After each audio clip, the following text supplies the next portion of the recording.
నమస్తే. Spiritual, motivation, educational వీటికి సంబంధించి ఇంటర్వ్యూస్ ఇవ్వదలుచుకున్న వాళ్ళు కింద నంబర్ కి కాంటాక్ట్ చేయండి. నమస్తే, వెల్కమ్ టు అవర్ ఛానల్. నేను పద్మిని. ప్రస్తుతంతో పాటు ప్రముఖ ఆధ్యాత్మికవేత్త, జ్యోతిష పండితులు, అమ్మవారి సేవకులు, దత్త గణపతి ఉపాసకులు మురళీధర శర్మ గారు మనతో పాటు ఉన్నారు. మాట్లాడతాం. మురళి గారు నమస్తే అండి. మహాదేవ శ్రీమతి. మురళి గారు, యోగాలు ఎన్నో ఉంటూ ఉంటాయి జనరల్ గా మన జన్మ జాతకంలో. అయితే రాజయోగం పట్టిందండి అని అంటే మాత్రం నెక్స్ట్ లెవెల్ కదా అసలు.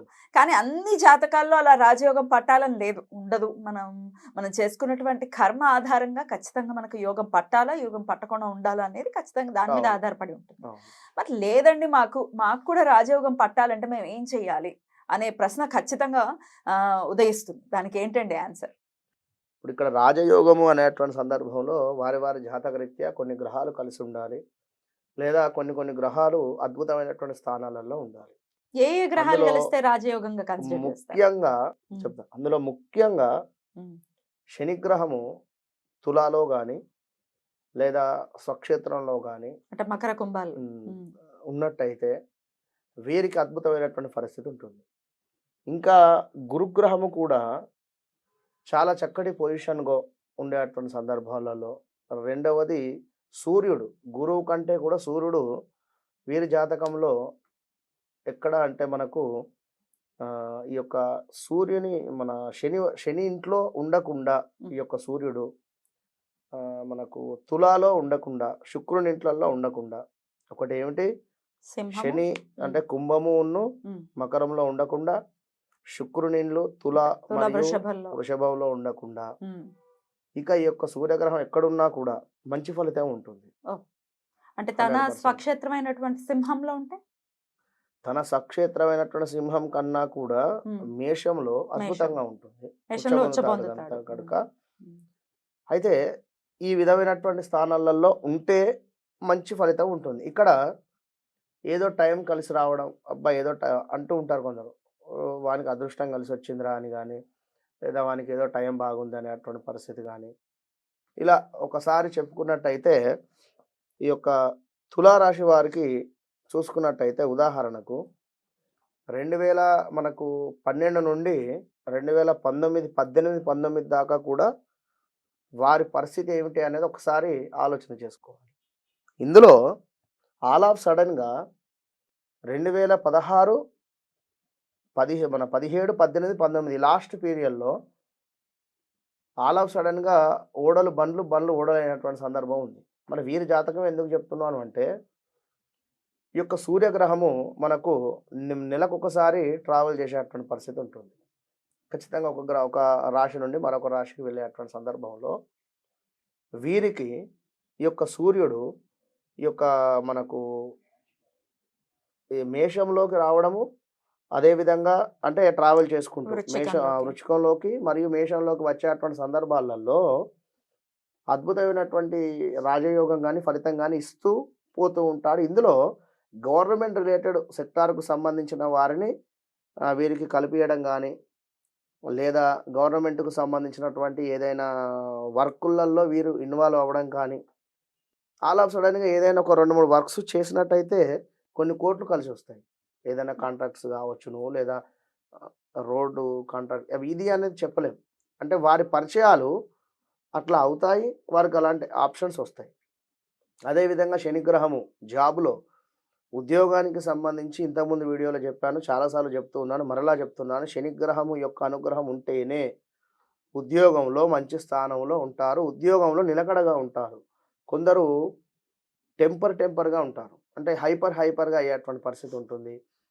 ఊరికే వాళ్ళ బాస్ ఏమైనా ఒక మాట అనగానే హైపర్ అవ్వడము, వణికిపోవడం కానీ, లేదా పానిక్ అవ్వడం, లేదా అక్కడ నోటి దురుసు వలన కొందరితో ఇబ్బందులు ఏర్పడడం కానీ, ఇవన్నీ కూడా వాస్తవానికి శని గ్రహం వలనే వీరికి ఉంటుంది. మరి ఈ యొక్క శని గ్రహము అనేటువంటి గ్రహాన్ని మనము ప్రసన్నం చేసుకోవాలి. ముందు ఫస్ట్ ఉద్యోగం చేసుకునేటువంటి వారు కానీ, వ్యాపారం అంటే వారి వృత్తిని బట్టి. ఇక్కడ శని వ్యాపారం అంటే ఏమిటి, మెడికల్ అని చెప్పుకున్నాం ఇంతకుముందు. అదేవిధంగా మనకు సిమెంట్ రిలేటెడ్, ఇంకా కూడా ఆయిల్ రిలేటెడ్, వాటర్ రిలేటెడ్, ఇట్లా ఏదున్నా కూడా శని మంచి స్థానంలో వాళ్ళని ముందుకు తీసుకువెళ్ళేటువంటి పరిస్థితి ఉంటుంది. ఇది జాతకాన్ని బట్టి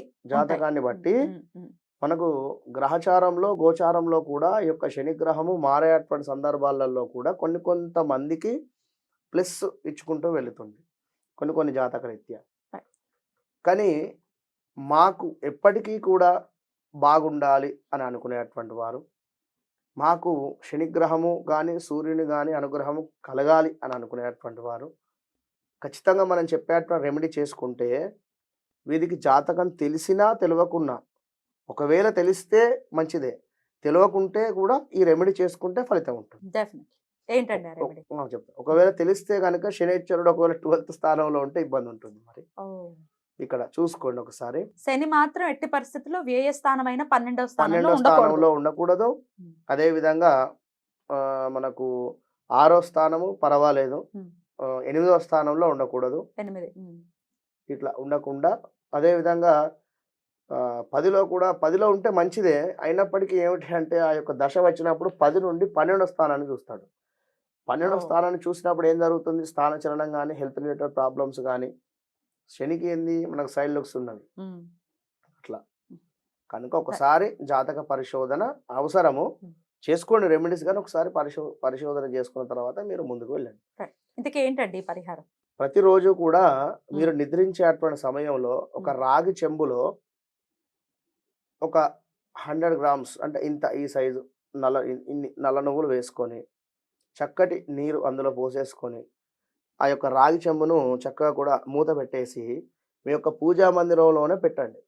సాయంకాలం 8-8:30 ఆ ప్రాంతంలో పెట్టేసిన తర్వాత ఉదయము ఏది శనివారం రోజు చేయాలి. శనివారము సాయంకాలము రాత్రికి 8 నుండి 9 మధ్యలో, 8 to 9 మధ్యలో మీరు ఈ యొక్క నల్ల నువ్వులు రాగి చెంబు అందులో నీరు పోసేసి మీ యొక్క పూజా మందిరంలో పెట్టేసుకోండి. ఉదయము ఆ యొక్క చెంబును తీసుకొని ఈశ్వరుని యొక్క ఆలయానికి వెళ్ళి ఈశ్వరునికి అభిషేకం చేయండి. ఆ యొక్క రాత్రంతా కూడా మీరు నానబెట్టినటువంటి ఆ యొక్క నీటిలో ఉన్నటువంటి నల్ల నువ్వులను ఈశ్వరునికి అభిషేకం చేయండి. చేసుకుంటూ ఏం చెప్పుకోవాలి? మీ మనసులో ఉన్నటువంటి కోరిక, ఒకటే కోరిక. ఇవాళ రేపు 4-5 కోరికలు గుర్తొస్తాయి. కనుక ఏదైనా ఒక్కటే కోరిక ఖచ్చితంగా కూడా మనసులో ఖచ్చితంగా అనుకొని చేసుకోండి. లేదు ఈశ్వరుని యొక్క ఆలయం లేదు, ఈశ్వరునికి సంబంధించినటువంటి ఆలయం ఉన్నప్పటికీ కూడా అక్కడ బ్రాహ్మణులు ఉంటారు, వారు మమ్మల్ని లోపలికి వెళ్ళనివ్వరు అనేటువంటి సందర్భంలో ఉండేటువంటి వారు మీ ఇంటి ముందైనా లేదా కాస్త ప్రశాంతంగా ఉండేటువంటి ప్రదేశంలో సూర్య భగవానుని చక్కగా కూడా చూసుకొని సూర్య భగవానునికి అర్ఘ్యం విడిచిపెట్టండి.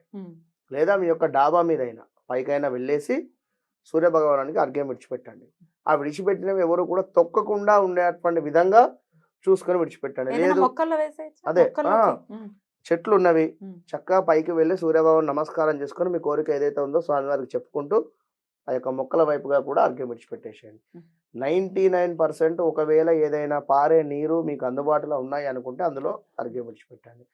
లేదు ఏదైనా నదీ తీరంలోనే మేము ఉంటున్నాము అని అనుకునేటువంటి వారైనా కూడా అక్కడైనా చేసుకోండి. ఏదో ఒక 11 వారాలు ఏదో అన్ఎక్స్పెక్టెడ్ గా ఎక్కడికైనా విజయవాడనో లేదా ఏదైనా ధర్మపురో లేదా కాశీ ఎక్కడికైనా వెళ్ళేటువంటి వారు ఉన్నట్టయితే, వెళ్ళిన వారు ఉన్నా కూడా ఆ రోజు నాడు అక్కడ రాగి చెంబు నల్ల నువ్వులను ఆ యొక్క నీరును అందులో వేసేసుకొని ఉదయం చక్కగా కూడా ఆ యొక్క నదిలో విడిచిపెట్టండి. మంచి ఫలితం ఉంటుంది. అద్భుతంగా వివరించారు. Thank you so very much. నమస్తే.